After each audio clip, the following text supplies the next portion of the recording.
Unaangalia Baba Sam the King Tanzania TV channel. Kwa maoni na ushauri tumia namba zifuatazo 0752732515. Baba Sam the King.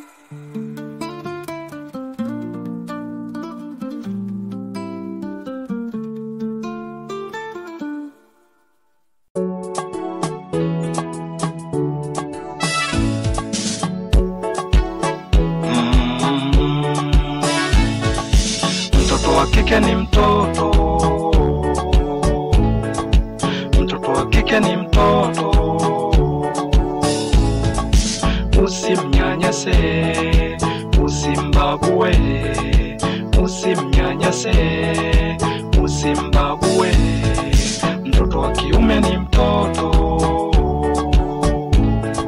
mtoto wa kiume ni mtoto, usimnyanyase, usimbague, usimnyanyase, usimbague. Wote sawa, wote sawa, wote sawa, waliumbwa na Mungu. Wote sawa, wote sawa, wote sawa, waliumbwa na Mungu. Wote sawa, wote sawa, wote sawa, waliumbwa na Mungu.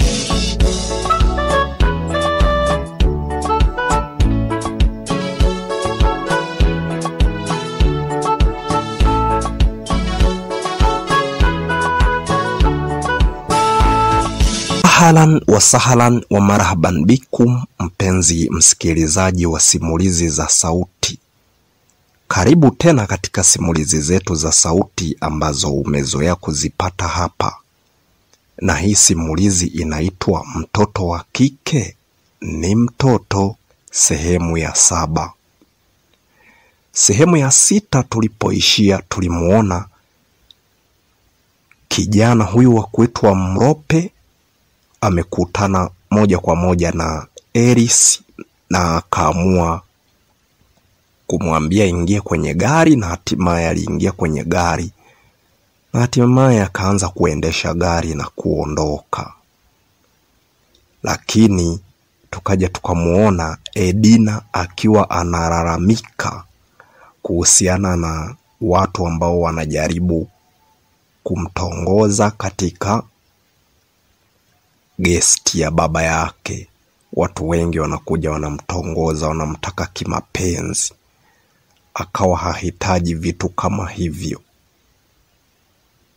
Pia tulikuja tukamuona Bi Silvia alivyopigiwa tena na mume wake simu kwamba na mzazi wa kike anahitajika huko katika ile kesi ya Davis pamoja na Shani. Lakini mwisho wa siku walirumbana tu kwenye simu na hatimaye Silvia akaamua kukata simu. Kama endapo utakuwa haujasubscribe, chini ya video hii kuna kitufe ambacho kina rangi nyekundu chenye alama ya kengele. Unaweza ukagusa hapo moja kwa moja, utakuwa ni mwanafamilia wa channel hii ya Baba Sam the King Tanzania TV channel. Nikukaribishe, niseme karibu sana. Tuipate sasa sehemu ya 7 ya simulizi hii, ili mbivu na mbichi tuendelee kuzisikia. Karibu sana.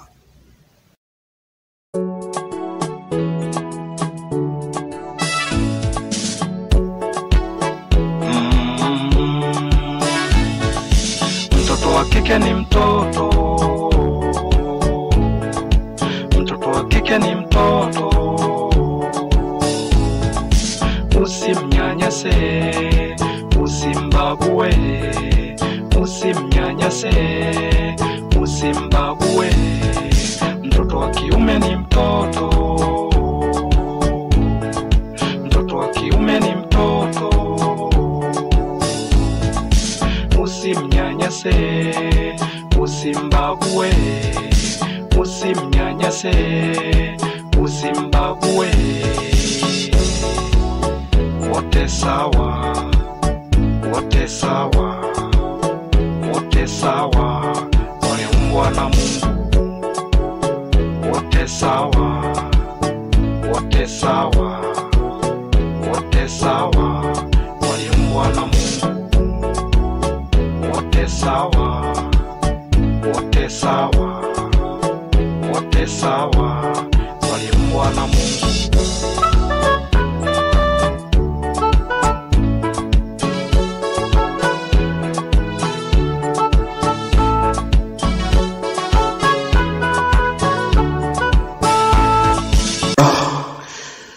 Baba, haikuwa kusudio langu kufanya mambo kama hayo. Unajua kabisa, mimi najua, mnaniamini kabisa ninasoma.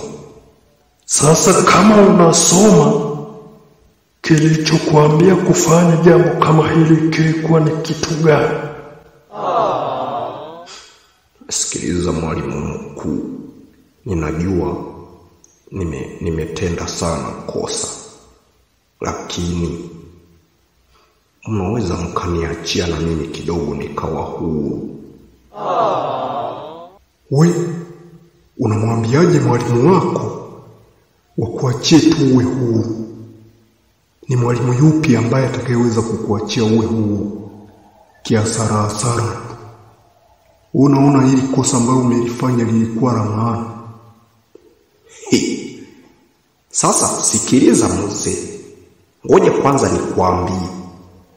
Unajua hivi vitoto vyenyewe vinajifanya kwamba vyenyewe vinajua, lakini hawakujua kama endapo mimi naweza kuwapata. Walikuwa wakifanya mambo yao wakijua kwamba mimi siwezi kuwapata. Sasa ndo hivi sasa nimeshawapata. Mimi ndo Abdul Karimu Mga. Mimi sitaki ujinga.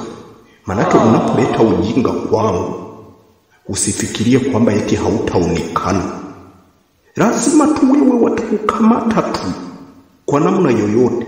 Hivi nini? Mlikuwa mumekosa pesa, mumekosa hata pole ya kwenda kufanyia hivyo vitu vyenu. Sasa wazazi, sikilize. Mimi hapa ninasema hivi, hao watu siwezi nikawalamba viboko kwa sababu ni watu wazima. Hapa tunaongea kama watu wazima. Wao si wameamua kufanya mambo kama haya. Hapa hapigwi mtu. Katika hiyo ofisi tunachokifanya ni kuwafungulia mashtaka makali. Kama wewe Davis unahitajika kabisa kwenda gerezani, kwa sababu wewe haiwezekani mwenzio umfanyie kitu kama hiki wakati unajua kabisa ni mwanafunzi mwenzio. Kwa nini ukutafuta hata mademu mengine huko? Ninajua mkuu, nimekosea sana, lakini basi naombeni angalau mnisikilize basi hata mimi.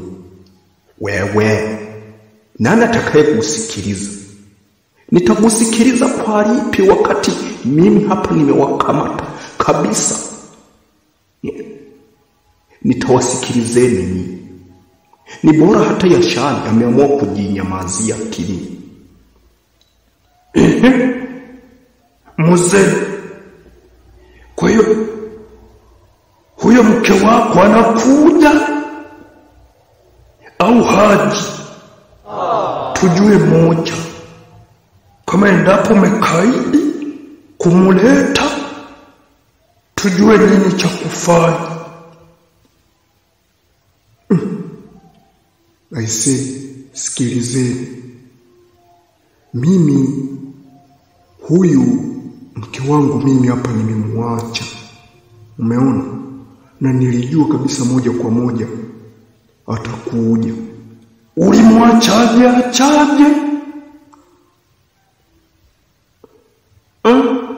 Sikilizeni. Mimi nimefika mpaka pale kwa kina Eris. Baada ya kufika kubisha hodi, ndio huyu baba kanifungulia. Lakini Eris mwenyewe hayupo. Kwa hiyo hata mke wake mimi sijamuona. Ulipaswa umuone. Hukupaswa kuja na huyo peke yake. Sasa sikiliza mwalimu. Kwani hii kesi haiwezi kaenda mpaka kwanza huyo mwanamke apatikane? Ndiyo. Kwa hiyo rudi kwanza na watu wako huko. Ulipowakamatia, tutarudisha tena hii hali siku nyingine. Kama mzazi wake wa kike hatafika hapa.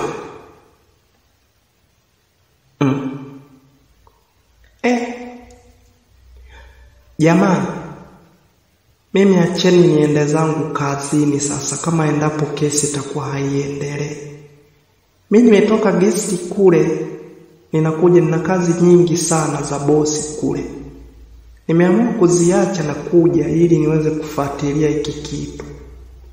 Lazima uwepo. Sasa mimi nifanyeje? Hii kesi ipelekeni huko mpaka tumpate huyo mtu. Asante. Kila mmoja naweza kanyenyuka na akaenda. Sasa mwalimu mkuu, si ungeamua tu mzazi wangu si huyu hapa yupo? Nimesema haiwezekani.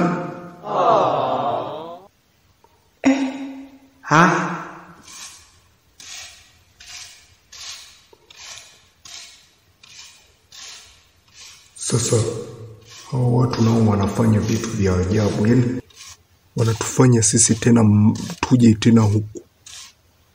Maana yake ni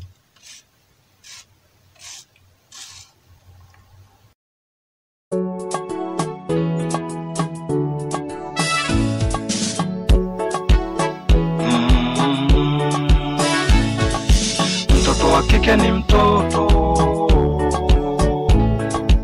Mtoto wa kike ni mtoto. Usimnyanyase, usimbague. Usimnyanyase, usimbague.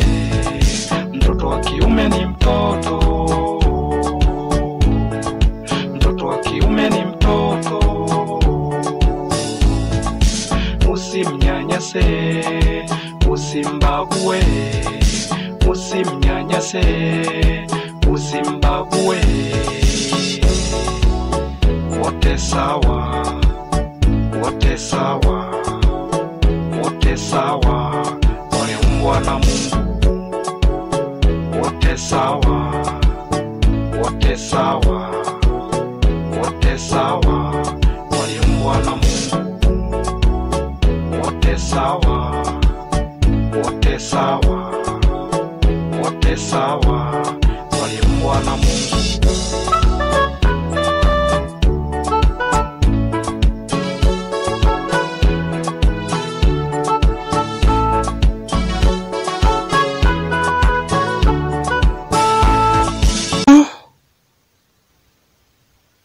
mpaka sasa hivi Eris sijamuona kikanyaga hapa. Hivi kweli huko atakapokuwa kweli kuna usalama?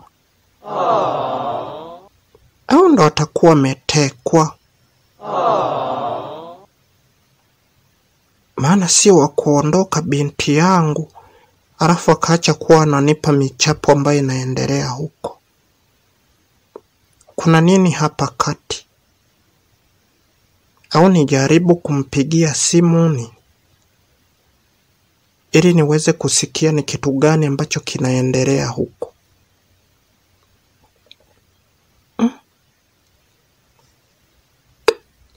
Lakini hapana. Wacha niachane navyo. kwa sababu ni binti ambaye anajielewa. Najua kuna mambo mengi huenda anazungumza na mwenzie. Nisije nikapiga simu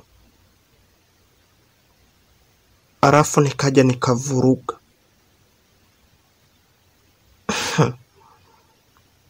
Ila naamini mwanangu ataniletea michapo tu na nitaijua.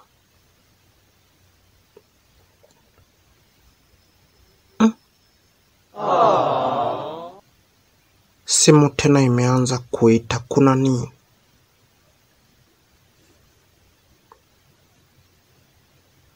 We baba Davis.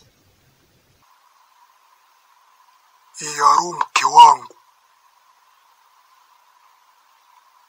Unataka nini? Mbona kila muda unakaa unapiga simu? Sio ninakaa ninapiga simu. Huku kesi tumeambiwa haiwezi kuendelea bila wewe. Kwa hiyo fanya hima uje. Nimekuambia kwa vile umeamua kulivalia njuga hilo la Davis, we komana la Davis. Tutania mamoja hili la mtoto wetu Elisi. Lakini la Davis umeniacha hapa na umeondoka. Basi likomalie we mwenyewe. Mke wangu, tusikae na kugombana. Tusikae kutokuelewana. Inatakiwa kama endapo huyo yupo Elisi, umpe simu ili niweze kuongea naye na hatimaye niwaelekeze tulipo ili tuweze kuja. Na huku kibaya zaidi, tumeambiwa hakuna kurudi nyumbani. Ila mwalimu mkuu wa shule hii amesema kwamba kesi haiwezi kuendelea. Inatakiwa iache kabisa kuendelea. Sasa na mimi huku nilipo tayari, manake tupo hapa katika ofisi ya mwalimu mkuu, lakini tumesitishwa kabisa na dio kwamba tusirudi. Inatakiwa mpaka mzazi wa kike apatikane na hatimaye ili kesi iweze kuendelea. Sasa ina maana wewe hunionei huruma?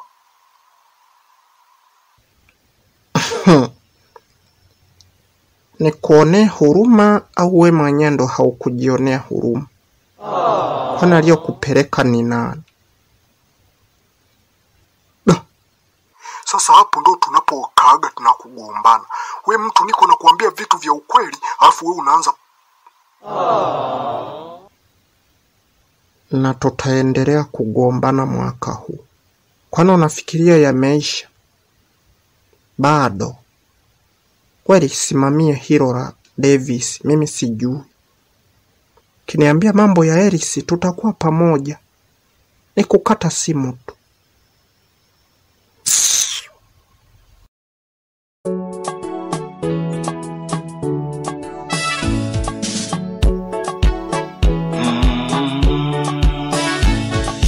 Mtoto wa kike ni mtoto. Mtoto wa kike ni mtoto. Usimnyanyase, usimbague. Usimnyanyase, usimbague. Mtoto wa kiume ni mtoto. Mtoto wa kiume ni mtoto. Usimnyanyase, usimbague. Usimnyanyase, usimbague. Wote sawa, wote sawa, wote sawa, waliumbwa na Mungu. Wote sawa, wote sawa, wote sawa, waliumbwa na Mungu. Wote sawa, wote sawa, wote sawa, waliumbwa umeumbwa na Mungu.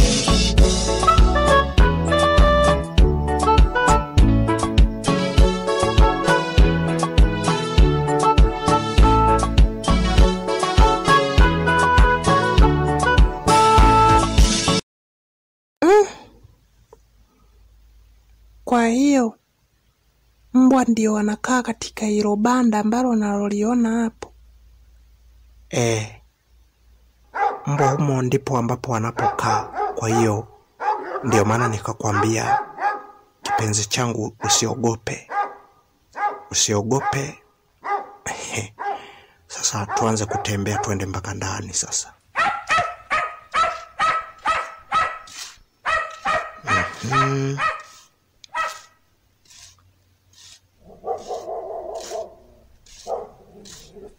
Simama hapo hapo. Hawa mbwa wewe usiwaogope. Hata unavyosikia namna jinsi wanavyobweka, inatakiwa wala hata usiogope. Usiogope kabisa, kwa sababu wapo ndani ya banda. Sio kwamba eti wako nje. Haya baba.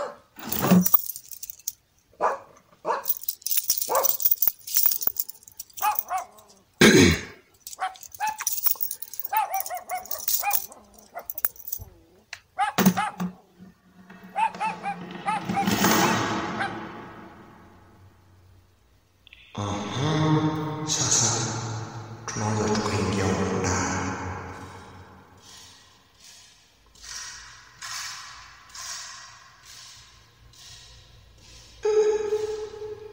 Kumbe una nyumba kubwa kiasi hiki. Kumbe nataka kuja kukaa na enjoy.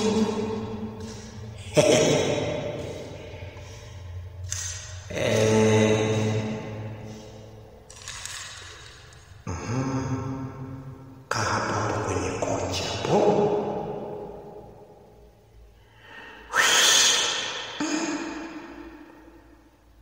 Namshukuru sana Mungu nimefika hapa.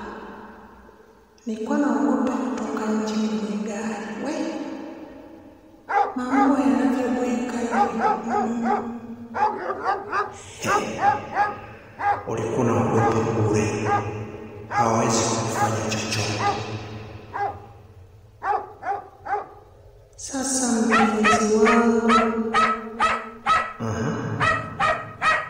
mimi nakuamini sana, na ili wazo letu lisije kuharibiwa.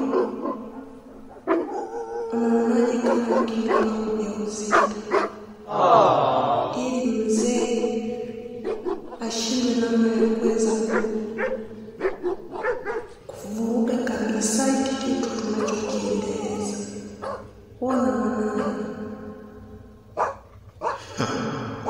Sasa kwani leo uko kwenye siku za hatari?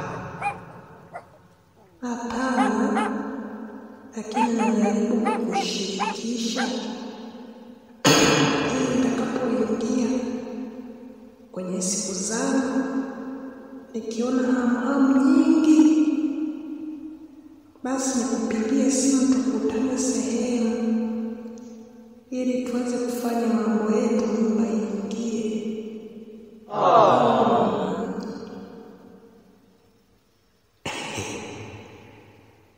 Ili tu huyo mzee uweze kumkomoa, manake asije akaharibu haya mambo yanayoendelea.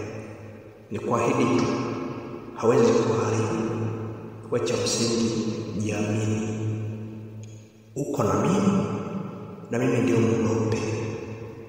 Haya mambo hayawezi kuharibika, kwa sababu mimi, kumbuka, namshukuru Mungu, sijisifu, lakini nina pesa. Kwa haki akizingua, kwa vile kinakuwa ni kitu cha maana ambacho nataka kukitengeneza, alafu yakaja juu kuanza kuleta vitu vya ajabu, manake naweza nikatumia pesa zangu hata kumweka roka hapa. Kwa sababu kumbuka mimi ni mwanajeshi. Kwa hiyo mimi ni mkubwa kuliko wale polisi, na nikiwaambia ni lazima wanitii. Kwa hiyo umekiona kile kituo cha polisi pale ambacho tulikipita? Nimekiona. Hicho sasa. Akizingua ndipo ambapo tutakapompeleka. Mimi sina kuhusiana.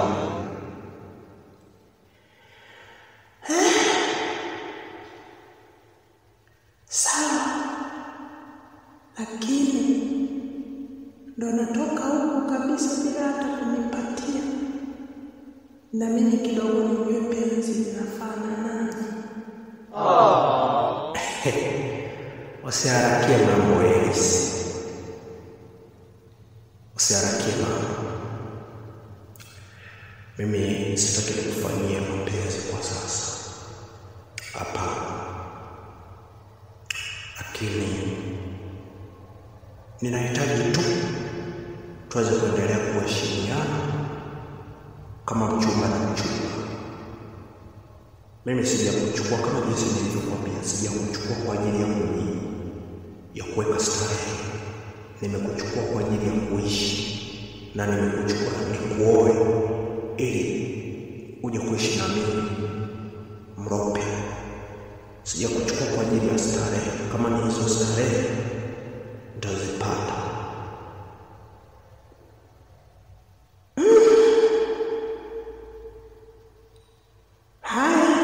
Lakini ilikuwa ni vizuri zaidi na mimi nikayajua mapenzi.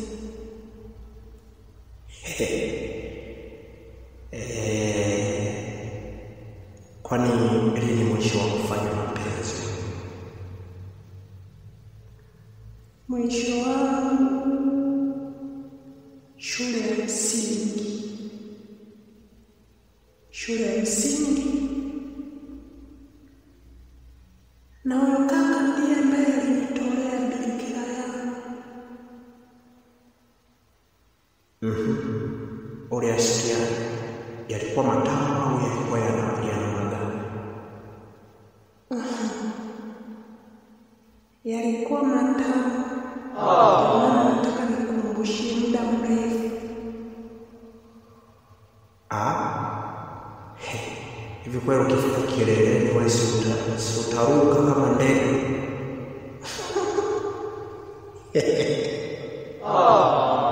Taruka kama ndege. Basi sasa Elise, inabidi turudi tena kwenye gari. Sawa kipenzi changu, ili tuweze moja kwa moja kuondoka. Tuende moja kwa moja mpaka sokoni sasa. Nashukuru, twende. Mimi kile utakachokisema kwangu ni ndio. Hata kama unasema Elise tuingie huko chumbani tukafanye, mimi niko tayari. Wewe mbona unawaza mambo ya mapenzi tena? Twende.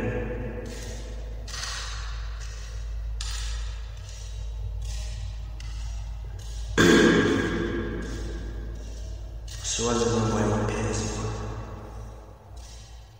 Elise huyu bwana. Nimekumbuka. Usijali mpaka yatakuchosha.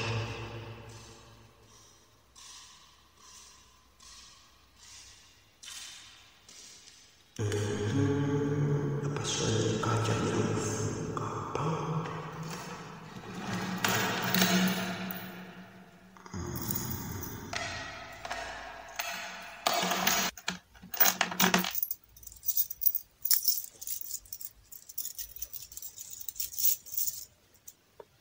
Basi tuondoke.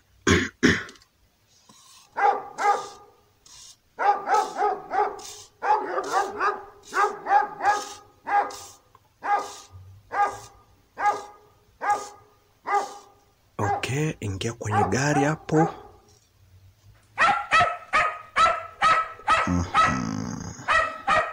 Sasa hapa tunawasha gia moja kwa moja ili tuweze kuondoka hapa.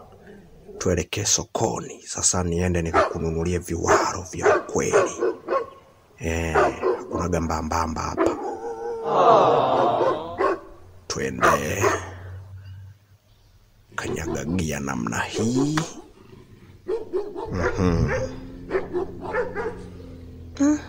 Mingoja nilale. Ni wewe sasa. Kama unataka kulala wewe lala. Nitakuamsha tukifika sokoni. Hai.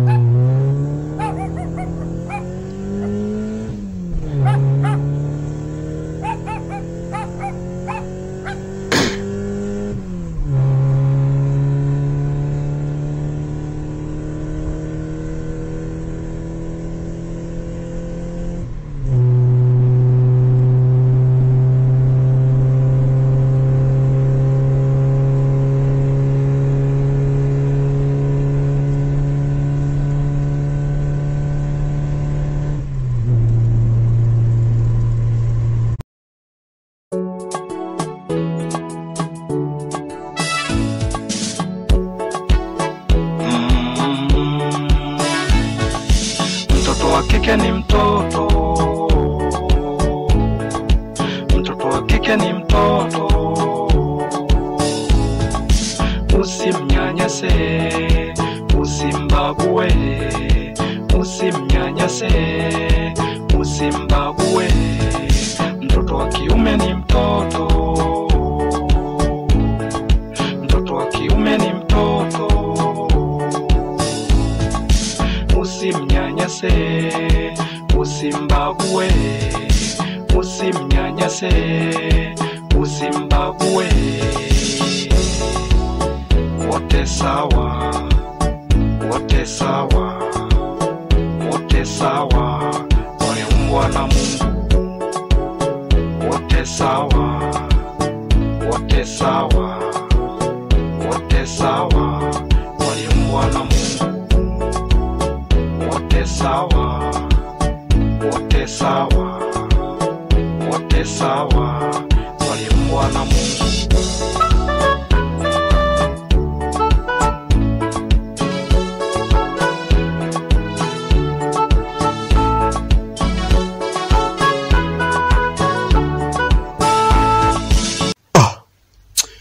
Unajua Dio, ni bora hata angeturuhusu tukarudi kwanza nyumbani.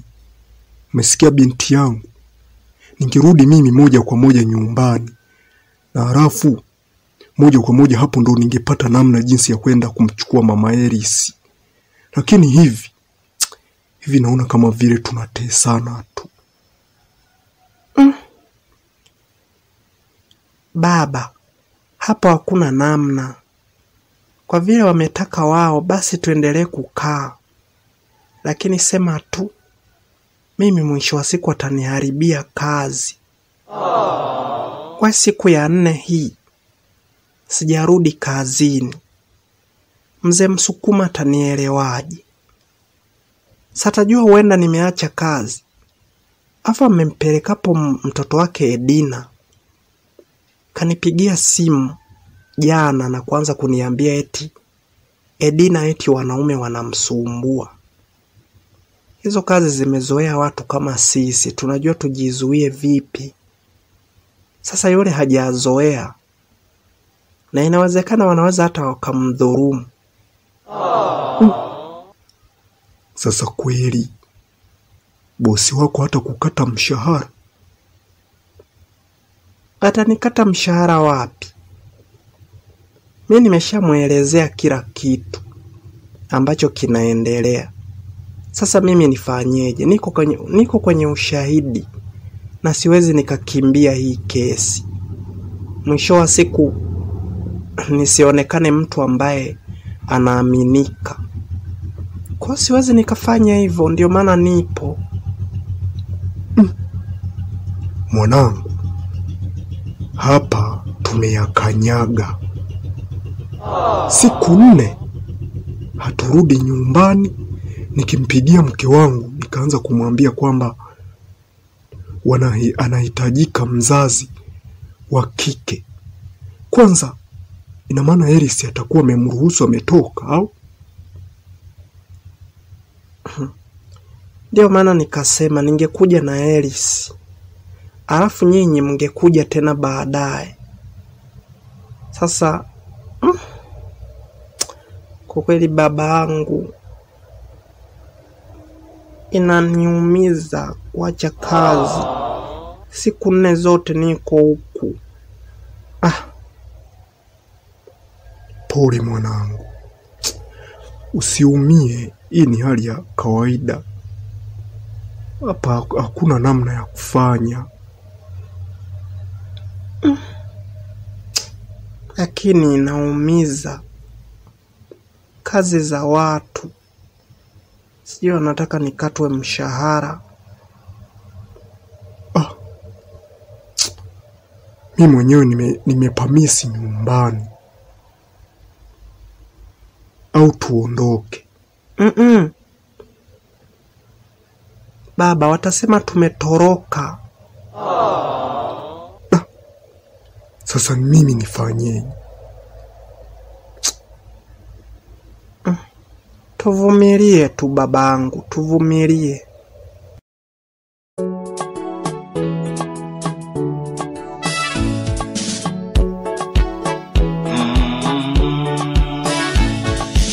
Mtoto wa kike ni mtoto. Mtoto wa kike ni mtoto. Usimnyanyase, usimbague.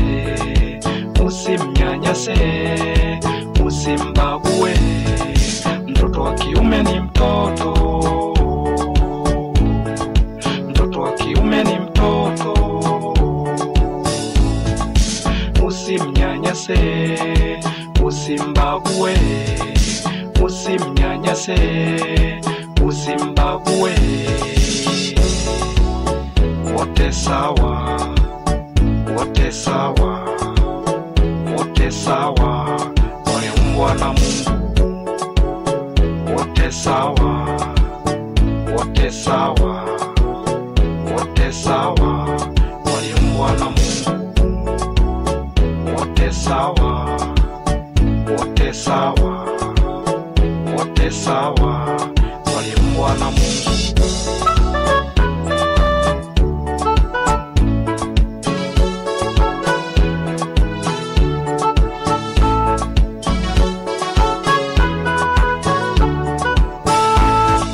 Naam mpenzi msikilizaji, sehemu ya 7 imekuwa ni ndefu sana. Sehemu ya 7 ya simulizi hii, mtoto wa kike ni mtoto, imeishia hapa. Tumemuona kabisa huyu kijana wa kuitwa Mrope akiwa moja kwa moja amemfikisha binti huyu wa kuitwa Eris pale kwake, na mazingira ameweza kuyaona. Lakini Eris akaanza kumshawishi ili aweze kumpa mimba, ili jambo lao lisiweze kusitishwa na huyu mzee wa kuitwa Danieli.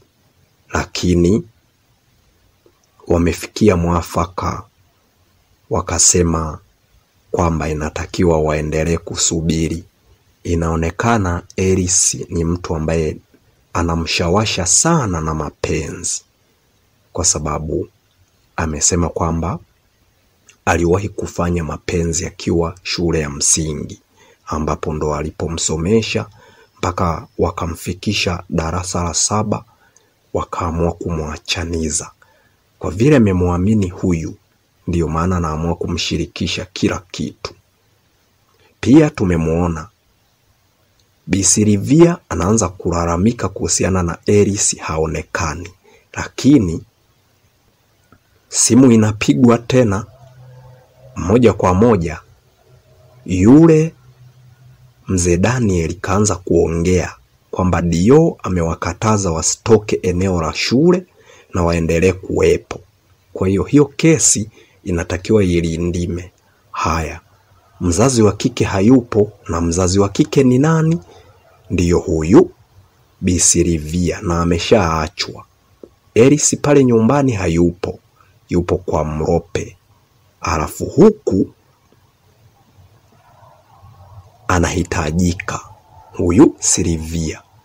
Sasa Eris inatakiwa yeye ndo ampeleke, lakini na yeye hayupo, yuko sehemu nyingine. Alafu pia Silvia amekataa kabisa, hawezi kufanya chochote. Yeye anasubiri yale ambayo yatakayomhusu Eris, yanayomhusu Davis, kwa vile ameyasimamia ye mwenyewe mzee Daniel, basi akomae nayo. Pia tumeona mwalimu mkuu amekataa kabisa, kesi haiwezi kuendelea kwa namna yoyote ile mpaka mzazi wa kike apatikane na yeye aweze kutoa ushahidi wake. Pia tumemuona Judy analalamika kwa sababu amekaa siku 4 zote yuko hapo, wanakula chakula cha shule hapo, kwa sababu hiyo shule ina boarding.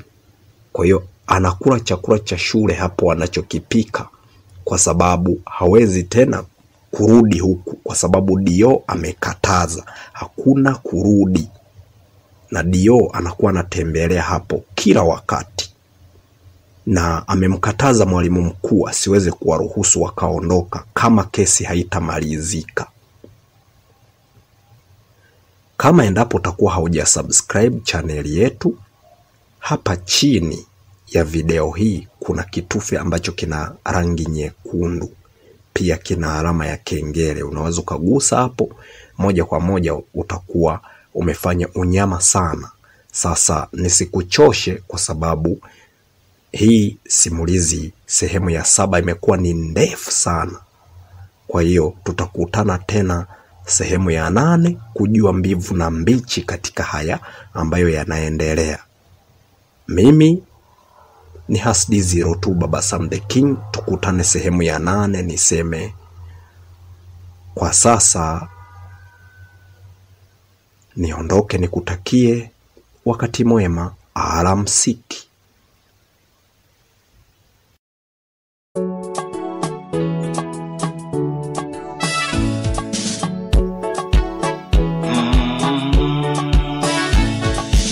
Mtoto wa kike ni mtoto,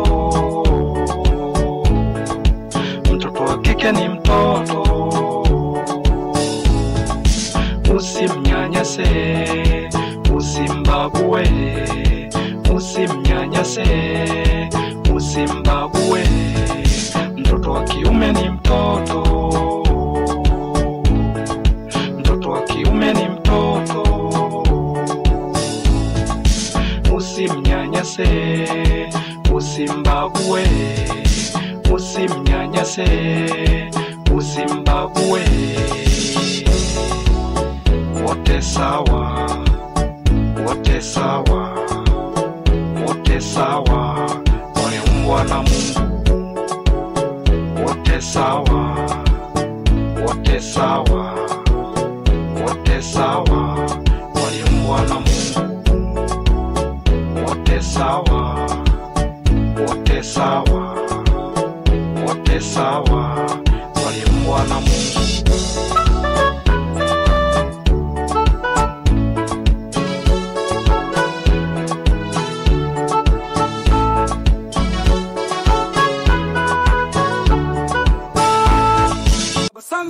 Unaangalia Baba Sam the King Tanzania TV channel. Kwa maoni na ushauri tumia namba zifuatazo: 0752732515.